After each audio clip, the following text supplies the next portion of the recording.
ကိုတာကြီးရဲ့ make up ကတဲ့ကာလာဘယ်နှယောင်လာလဲမေးတဲ့သူတွေအတွက်ဒီမှာကာလာ2ယောင်လာတယ်နော်ဗီဒီယို1လေးရယ်ဗီဒီယို2လေးရယ်လာတယ်ပေါ့နော်ဗီဒီယို1လေးကကြတော့အသားဖြူတဲ့သူသုံးတယ်ဗီဒီယို2လေးကကြတော့အသားညိုသူအသားလက်သူလေးသုံးတယ်ပေါ့နော်ဒီလိုမျိုးကာလာ2ယောင်လာပါတယ်ကိုယ့်ရဲ့အသားရည်နဲ့ကန့်ညီတဲ့ကာလာရွေးချယ်ပြီးတော့မှာလို့ရတယ်နော်အထက်ကကာလာလေးပြပေးမယ်နော်ဒီကဗီဒီယို1လေးပါဗီဒီယို1ရဲ့ကာလာလေးအပြင်ကာလာလေးပြပေးမယ်ဗီဒီယို1ကာလာလေးကကြတော့ဒီလိုမျိုးပေါ့နော်သူကအဖြူဘက်သွားတယ်ပေါ့နော်ဒါလေးကကြတော့ဗီဒီယို1ရဲ့ကာလာလေးပါအသားဖြူတဲ့သူတွေသုံးလို့ရတယ်အဖြူဘက်သွားတယ်ပေါ့နော်ဗီဒီယို2ကာလာလေးပြပေးမယ်ဒါလေးကကြတော့ဗီဒီယို2ကာလာလေးပေါ့နော်ဗီဒီယို2ကကြတော့အသားညိုတဲ့သူတွေသုံးလို့ရတယ်သူကကြတော့အဝါဘက်သွားတယ်ပေါ့နော်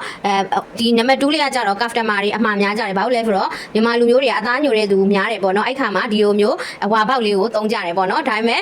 ကိုယ့်ရဲ့အသားရည်နဲ့ကိုက်ညီပြီးတော့သုံးလို့ရတယ်ဗီဒီယို1လေးလည်းသူကအသားဖြူရဲ့သူသုံးလို့ရတယ်ဒီဗီဒီယို2လေးကကြအသားညိုသူအသားလက်တဲ့သူတွေသုံးလို့ရတယ်သူကအဝါဘောက်ကြရင်တော့ဗီဒီယို2လေးသုံးပေါ့နော်အဖြူဘက်ကြရင်တော့ဗီဒီယို1လေးကိုသုံးပေါ့နော်ဒီလိုမျိုးကာလာ2ယောက်လာပါတယ်ကိုယ့်ရဲ့အသားရည်နဲ့ကိုက်ညီတဲ့ကာလာကိုရွေးချယ်ပြီးတော့မှာလို့ရပါတယ်ရှင်တစ်ထုပ်ကမှမြန်မာငွေ13000နဲ့ရှိရယ်နော်13000နဲ့ကိုယ့်ရဲ့မျက်နှာလေးကိုလှလို့ရပြီနော်